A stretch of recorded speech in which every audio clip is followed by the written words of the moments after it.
सभी को नमस्कार, गुड इवनिंग। सब कैसे हैं? मैं आशा करता हूं कि सब लोग अच्छे होंगे, आपकी स्टडी अच्छी चल रही होगी। तो हम अब अपने अक्षांश और देशांतर के लास्ट लेक्चर नंबर 5 में हम आपको बताएंगे जो आपकी अंतर्राष्ट्रीय तिथि रेखा थी जिसका नाम था 180 डिग्री देशांतर रेखा। सर उसकी लोकेशन कहाँ पर है हमारे गोलार्ध पर, ठीक है ना, और वो कैसी है देखने पर, उन सब के बारे में हम इस लेक्चर में डिस्कशन करेंगे। तो देखिए, ये मान के चलिए आप कौन सा गोलार्ध है, सॉरी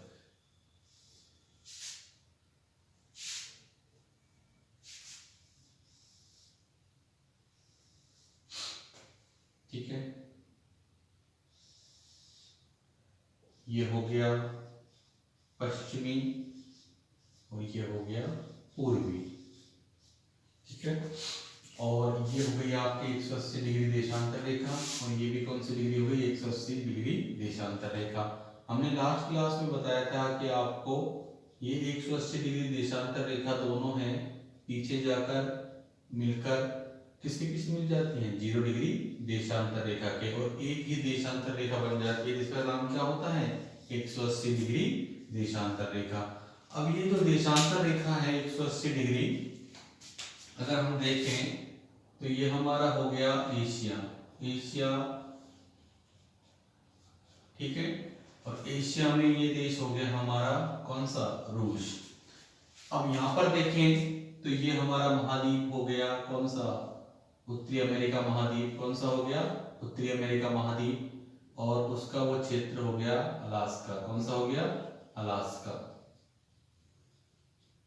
ये हो गया आपका अमेरिका, ठीक है, यूएसए।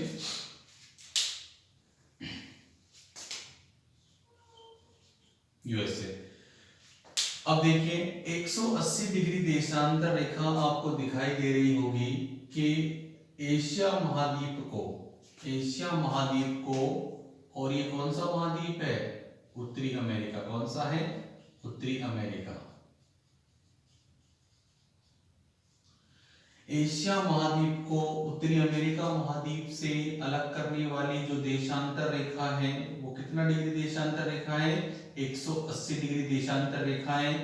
तो यानी कह सकते हैं कि जो आपकी ये देशांतर रेखा है 180 डिग्री, ये किसी न किसी जल संधि के भी समानांतर है। आपको सबको मालूम है कि यहाँ पर कौन सा महासागर आ जाता है, प्रशांत महासागर। कौन सा आ जाता है, प्रशांत महासागर। प्रशांत महासागर, इधर भी कौन सा महासागर आ जाएगा, प्रशांत महासागर। यानी कि एक प्रश्न ये भी आता है कि 180 डिग्री देशांतर रेखा है वो किस महासागर के बीच में से होकर जाती है। तो 180 डिग्री देशांतर रेखा आपको दिखाई दे रही है किस महासागर के बीच में, प्रशांत महासागर। कौन से महासागर में, प्रशांत महासागर है, ठीक है ना। ये प्रशांत महासागर का पश्चिमी हिस्सा हो जाएगा और ये पूर्वी, ठीक है। तो अब इस कुछ जो द्वीप होंगे अमेरिका के, कुछ यहां पर होंगे, कुछ एशिया महाद्वीप में जो रूस देश है उसके कुछ द्वीप यहां पर होंगे, ठीक है। अब देखो, तो अब आप सबको मालूम है पूर्वी देशांतरों में समय क्या होता है, आगे होता है। क्या होता है, आगे होता है। और पश्चिमी देशांतरों में समय क्या होता है, पीछे होता है। तो यानी कि हमारे जो एशिया महाद्वीप के जो रूस देश के कुछ द्वीप कहां पर हैं, आपके प्रशांत महासागर में हैं। कौन से उसमें हैं, बीच प्रशांत महासागर में हैं। अब ये जो द्वीप हैं और ये वाले कहां पर हैं, पश्चिमी देशांतरों में हैं। तो अब ये जो रेखा होगी जिसे हमें एशिया महाद्वीप में इन द्वीपों को लेना है, तो हम कैसे लेंगे, इस रेखा को थोड़ा बेंड कर देंगे, यानी कि मोड़ देंगे,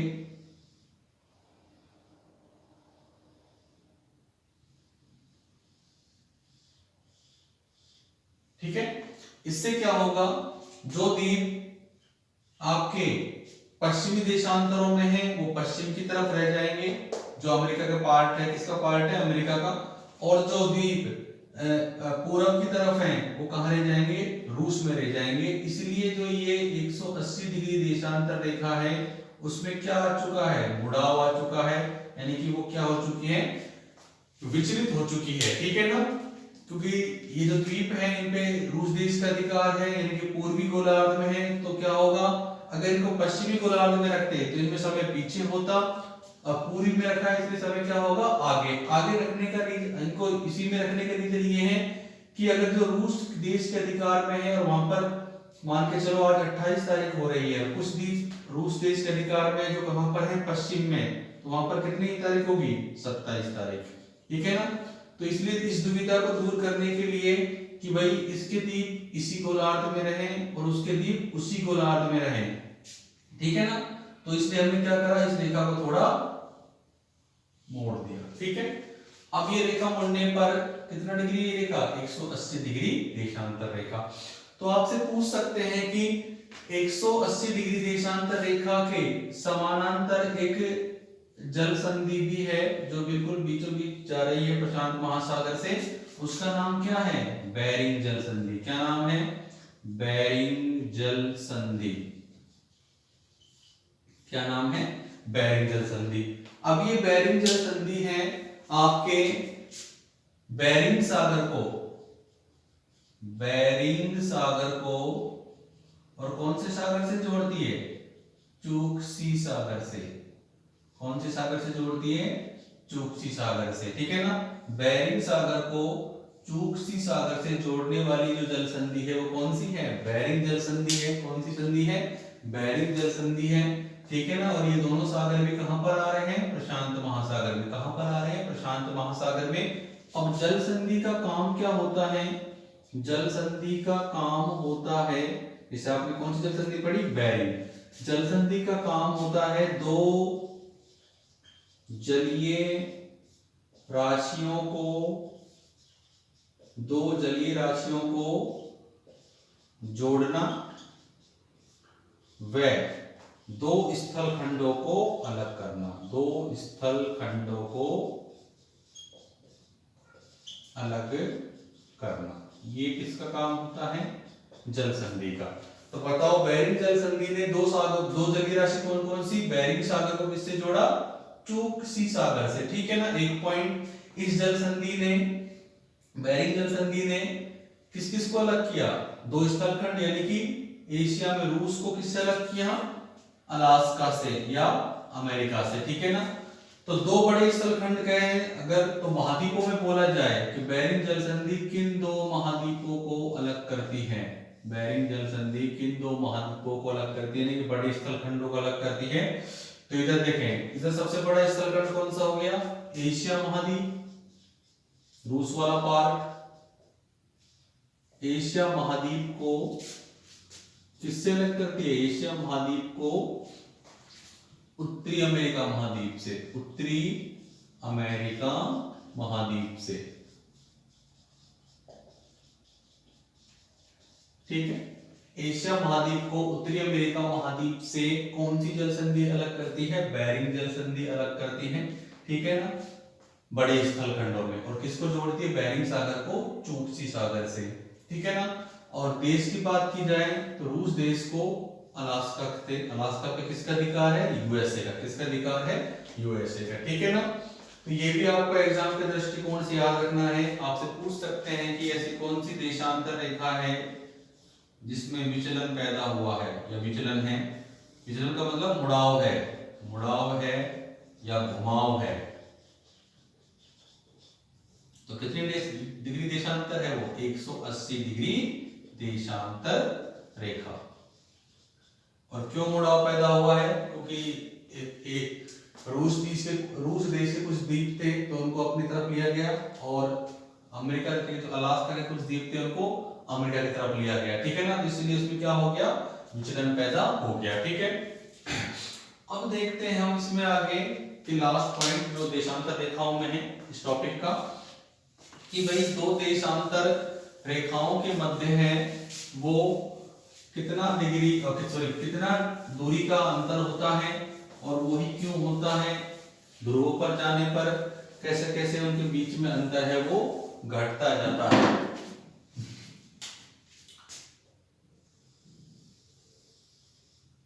ये आपका 0 डिग्री कितना हो गया, भूमध्य रेखा हो गया, 0 डिग्री भूमध्य रेखा,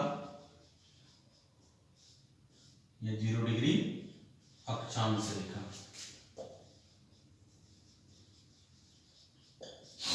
अब देखें, ये भी 0 डिग्री हो गया आपका, कितने डिग्री पर है, ये भी 0 डिग्री पर है। ये क्या है, 0 डिग्री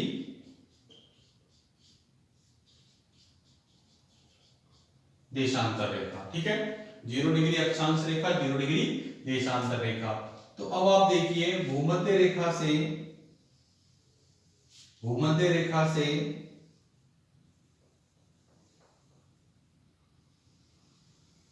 भूमध्य रेखा से हम ध्रुवों की तरफ जाते हैं।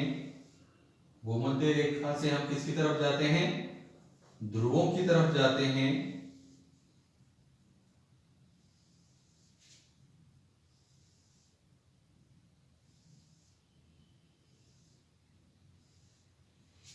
ठीक है, भूमध्य रेखा से हम कहां जा रहे हैं, ध्रुवों की तरफ। ये 90 डिग्री उत्तरी ध्रुव और ये 90 डिग्री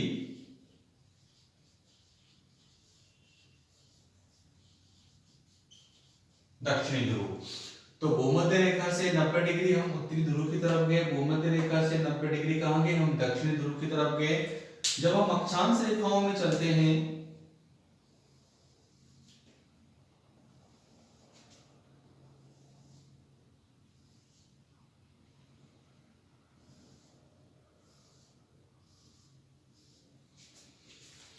जब हम अक्षांश रेखाओं में चलते हैं, भूमध्य रेखा से ध्रुवों की तरफ जब हम अक्षांश रेखाओं में चलते हैं, तो मैंने आपको बताया था उन दो अक्षांश रेखाओं के बीच में जो दूरी होती है वो क्या होती है, एकदम समान होती है, यानी कि बराबर होती है।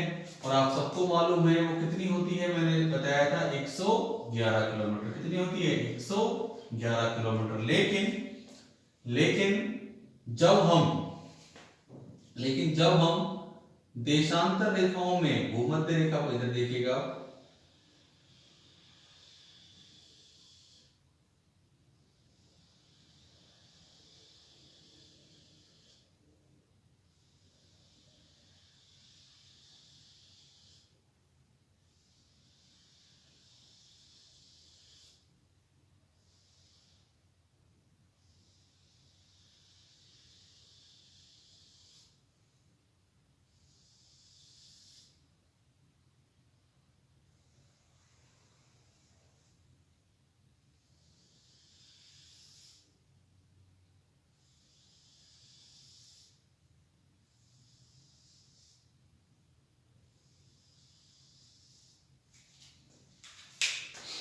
देखिए, भूमध्य रेखा पर दो देशांतर रेखाओं के मध्य, भूमध्य रेखा पर दो देशांतर रेखाओं के मध्य, मान के चलो ये दो देशांतर 3, 4, 5, ठीक है, 6, 7, 8, 9, 10, 11।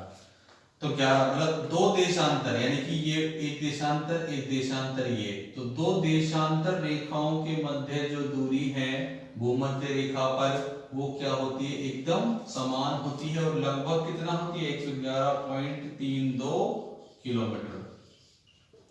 यानी मैं कह सकता हूं कि भूमध्य रेखा पर दो देशांतर रेखाओं के मध्य दूरी समान होती है। मध्य दूरी क्या होती है, समान होती है। ठीक है ना, भूमध्य रेखा पर दो देशांतर रेखाओं के मध्य दूरी समान होती है और लगभग कितना होती है, 111.32। तो देखो, दो अक्षांश रेखाओं के मध्य दूरी 111 किलोमीटर होती है और बराबर होती है, और दो देशांतर रेखाओं के मध्य दूरी समान होती है। लेकिन कहां पर समान होती है, भूमध्य रेखा पर। कहां पर समान होती है, भूमध्य रेखा पर। कितनी होती है, 111.32। लेकिन जैसे जैसे भूमध्य रेखा से हम जाते हैं कहां पर, ध्रुवों की तरफ, कहां पर जाते हैं, ध्रुवों की तरफ जाते हैं, चाहे उत्तरी ध्रुव जाएं चाहे हम दक्षिणी ध्रुव जाएं, भूमध्य रेखा से उत्तरी ध्रुव जाएं चाहे हम दक्षिणी ध्रुव जाएं, तो क्या होगा, दो देशांतर रेखाओं के मध्य जो दूरी है, दो देशांतर रेखाओं के मध्य जो दूरी है वो क्या है, कम होती चली जाती है और अंत में जाके क्या होती है, शून्य हो जाती है। क्या हो जाती है, शून्य हो जाती है। तो आपको देशांतर रेखाओं में इसको भी ध्यान रखना है कि देशांतर रेखाओं के मध्य जो दूरी है कहां पर शून्य हो जाती है, देशांतर रेखाओं के मध्य, देशांतर रेखाओं के मध्य, रेखाओं के मध्य दूरी कहां पर शून्य होती है, तो कहां पर शून्य होगी, ध्रुवों पर। देखो जैसे जैसे हम भूमध्य रेखा से ध्रुवों की तरफ जा रहे हैं, देशांतर रेखाओं के मध्य जो दूरी है वो क्या है, कम होती चली जाती है और वहां पर जाकर, कहां पर, ध्रुवों पर जाकर, ध्रुवों पर जाकर क्या हो जाती है, वो क्या हो जाती है, शून्य हो जाती है और अधिकतम कहां हो जाती है, भूमध्य रेखा पर हो जाती है। ठीक है ना। तो हमने देखा देशांतर और अक्षांश रेखाओं के द्वारा, इसमें लास्ट पॉइंट और रह गया है कि दो देशांतर रेखाओं के मध्य जो दूरी होती है वो कितनी होती है, 111.32 किलोमीटर होती है।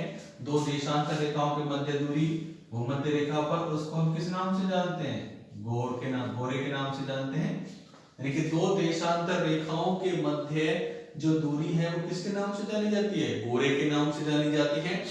अब देखिए कि भूमध्य रेखा पर दो देशांतर रेखाओं के मध्य जो दूरी आई है वो कितना आई है, 111.32 किलोमीटर। सर ये कहां से आई है 111.32 किलोमीटर, तो इधर देखिएगा आप लोग, ये आपकी भूमध्य रेखा हो गई, लेकिन ये भूमध्य रेखा होने के साथ साथ ये क्या है, एक पूरा का पूरा एक वृत्त है। क्या है, पूरा का पूरा एक वृत्त है। तो आपसे ये भी पूछ सकते हैं कि सबसे बड़ी अक्षांश रेखा कौन सी है, तो हमको मालूम है अक्षांश रेखा बोल दो, अक्षांश वृत्त बोल दो, कौन सा है, भूमध्य रेखा है और इसकी लंबाई कितनी है, 40,075 किलोमीटर। कितनी है, 40,075 किलोमीटर है।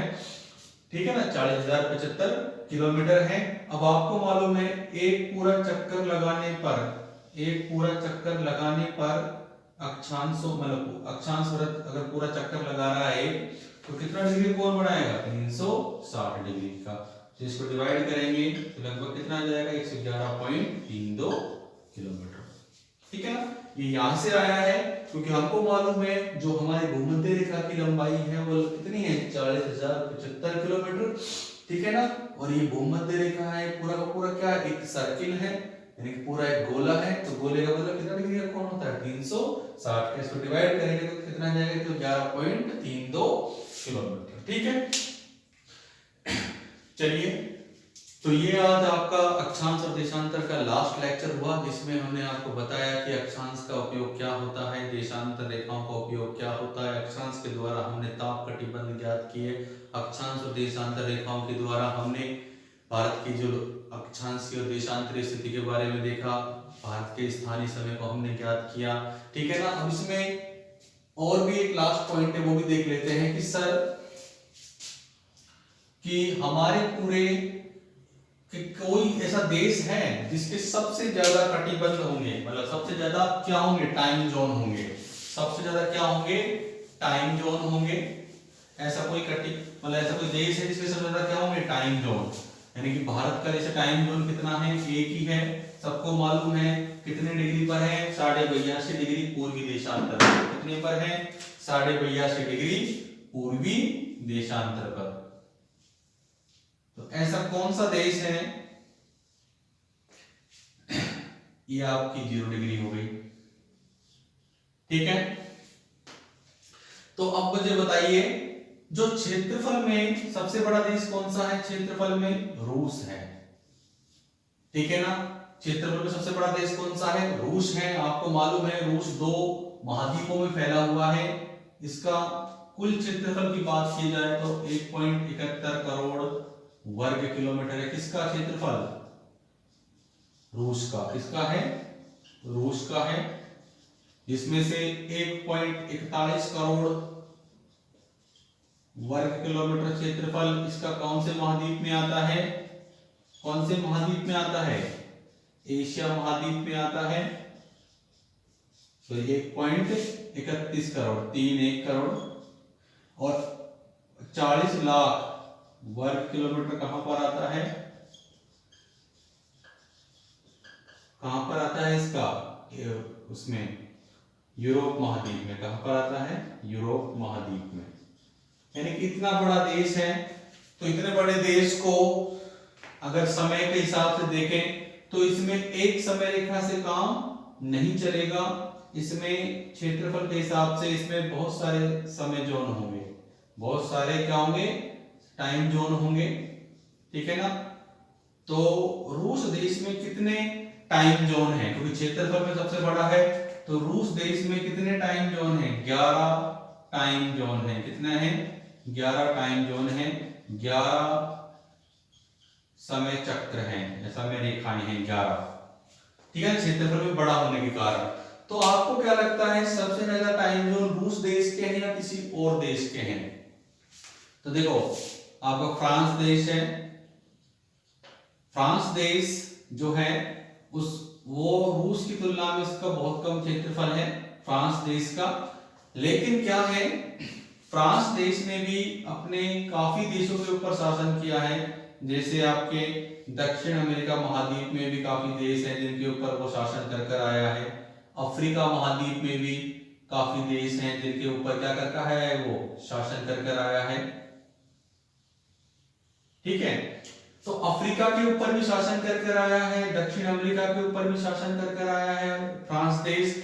तो जब ये शासन कर कर आया है तो अपने वहां पर क्या बना कर आया है? अपने वहां पर टेरिटरी बना कर आया है। कौन देश? फ्रांस देश। जैसे दक्षिण अमेरिका में जहां भी शासन किया उसने अपनी टेरिटरी बना दी, अफ्रीका महाद्वीप में भी उसने क्या करी? अपनी टेरिटरी बना दी, यानी कि अपने स्थान बना दिए। अभी भी वहां शासन किसके हिसाब से हो रहा है? फ्रांस के हिसाब से हो रहा है। तो जो फ्रांस में टाइम होगा वही इनकी क्या होगा? टेरिटरियों में शासन होगा, ठीक है ना। इसके टेरिटरियों में शासन होगा। तो अब ये जो शासन होगा इसका मतलब है जितने भी यहाँ टाइम जोन होंगे वो सब किसके हिसाब से होंगे? यहाँ पर फ्रांस देश के हिसाब से। इसलिए सबसे ज्यादा टाइम जोन रूस देश के नहीं है, सबसे ज्यादा टाइम जोन किस देश के हैं? फ्रांस देश के हैं। और वो भी कितने हैं? 12 टाइम जोन है। कितने हैं? 12 टाइम जोन है, 12 समय चक्र है, ठीक है। तो सबसे ज्यादा जो समय चक्र है वो किस देश के हैं? फ्रांस देश के। क्यों? क्योंकि इसके अलग अलग टेरिटरियां, अलग अलग इसके क्या बने हुए? क्षेत्र बने हुए हैं जहां पर इसने क्या किया है? शासन किया है। वहां आज भी इनके हिसाब से क्या होता है? शासन होता है, ठीक है। क्लियर है? तो आप बता सकते हैं सबसे ज्यादा टाइम जोन किसके होंगे? फ्रांस के होंगे। सेकंड नंबर पर किसके होंगे? रूस के होंगे। और थर्ड नंबर पर अगर पूछ लिया जाए कि आपको सबको मालूम है कि अमेरिका भी बहुत बड़ा देश है क्षेत्रफल में, तो 9 टाइम जोन किसके होंगे? 9 टाइम जोन होंगे आपके अमेरिका के, ठीक है ना। भारत का एक ही टाइम जोन है, वो कितनी डिग्री से जाता है? 82.5 डिग्री पूर्वी देशांतर से। अब देखो, अब ये 0 डिग्री लास्ट पॉइंट देख लें। 0 डिग्री देशांतर रेखा और आपकी 0 डिग्री अक्षांश रेखा, इसको देखा अच्छे से।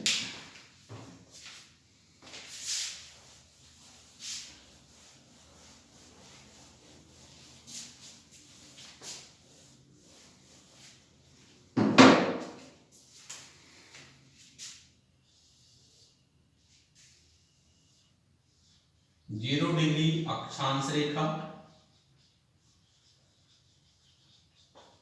और ये हो गई आपकी 0 डिग्री देशांतर रेखा।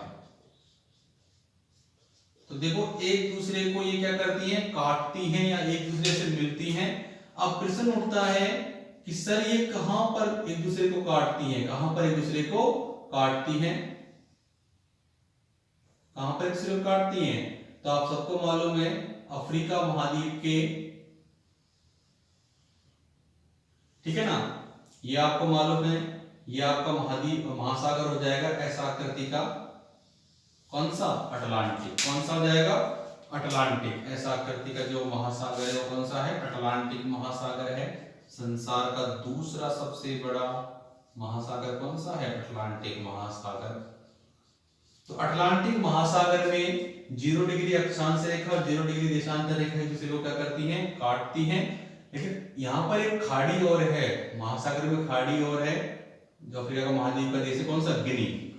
तो यहाँ पर एक खाड़ी है, कौन सी? गिनी की खाड़ी। वहां पर ये रेखा एक दूसरे को काटती हैं या मिलती है। कहां पर? गिनी की खाड़ी में। और गिनी क्या देश है अफ्रीका महाद्वीप का, ठीक है ना? क्लियर है? तो ये आपका टॉपिक कंप्लीट हुआ, कौन सा? अक्षांश और देशांतर। प्लीज मेरे चैनल को आप लाइक करें, सब्सक्राइब करें, ठीक है ना?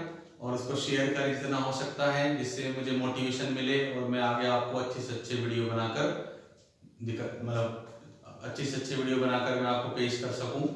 और कोई भी चीज़ अगर आपको लगता है कि कुछ टॉपिक में हमको कमी रह गई है तो प्लीज़ कमेंट करके ज़रूर बताएं। और जितना हो सके चैनल को लाइक करें, सब्सक्राइब करें, शेयर करें। Thank you so much.